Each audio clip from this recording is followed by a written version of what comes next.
আলহামদুলিল্লাহি রাব্বিল আলামিন والصلاة والسلام على سيد المرسلين وعلى آله وأصحابه أجمعين।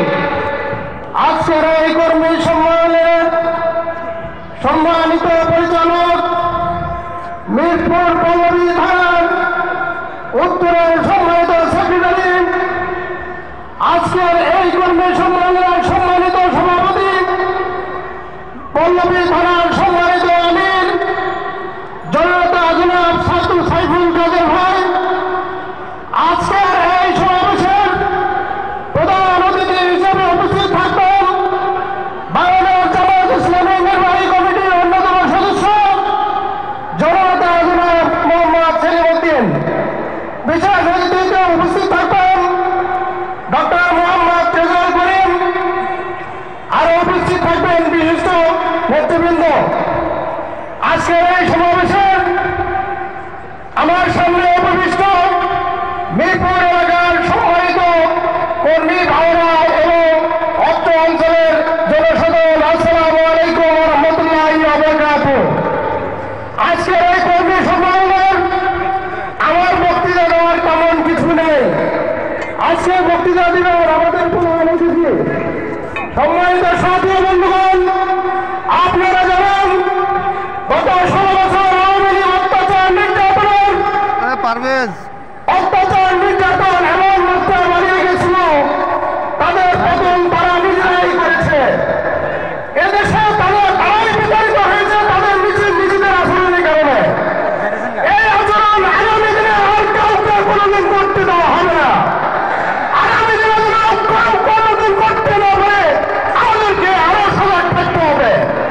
প্রিয় কর্মী ভাইরা, আমাদেরকে আরো সংগঠিত হয়ে এই দেশ পরিচালনা করার জন্য আমাদেরকে আগামীতে সকলকে ঐক্যবদ্ধভাবে এই দেশ পরিচালনা করব, সেই আহ্বান রাখে আমি আমার সংক্ষিপ্ত কথা এখানে শেষ করছি। আসসালামু আলাইকুম ওয়া রাহমাতুল্লাহি ওয়া বারাকাতুহু।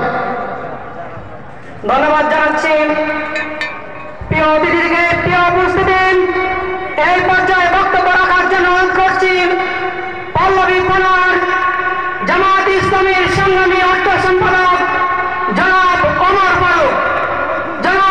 ফারুক ভাইকে বক্তব্য রাখার জন্য অনুরোধ করছি।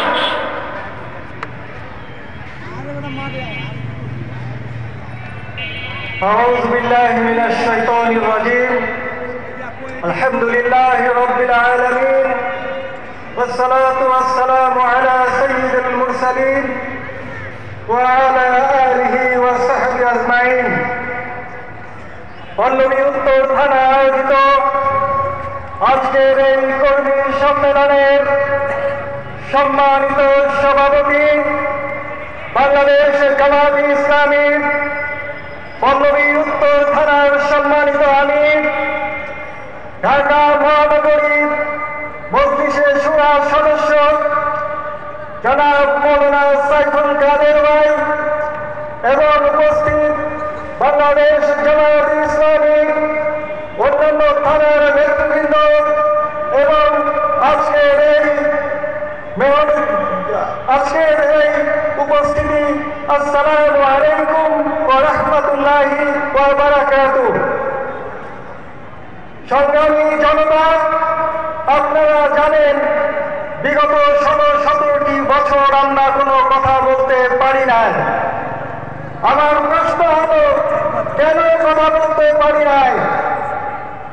বৈষম্যের শিকার সবচেয়ে বেশি বাংলাদেশ জামায়াত ইসলামী হয়েছিল, কিন্তু বাংলাদেশ জামায়াত ইসলামীর আহ্বান কি ছিল যার কারণে তাদের উপর এই বৈষম্যমূলক আচরণ?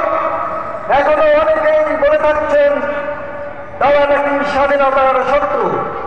আমি বলতে চাই, স্বাধীনতার শত্রু তো তারা যারা 24শে জুলাই গণ অভ্যুত্থানে ছাত্র জনতার উপর বর্বরচিত হামলা করেছিল, যারা গুলি করেছিল তাদের নিজ দেশের জনগণের উপর,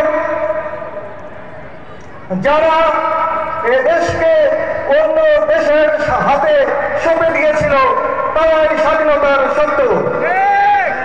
প্রিয় ভাইরা, জামাত ইসলামী এদেশে একটা নেতৃত্বের হাতে তুলে দিতে চাই। আমরা বিগত আমলে দুজন মন্ত্রী সেই স্বাক্ষর আমাদের সামনে পেশ করেছেন। কাজেই আগামীতে আমরা যাতে এরকম সৎ যোগ্য মানুষের হাতে দেশের নেতৃত্ব দিতে পারি সে ব্যাপারে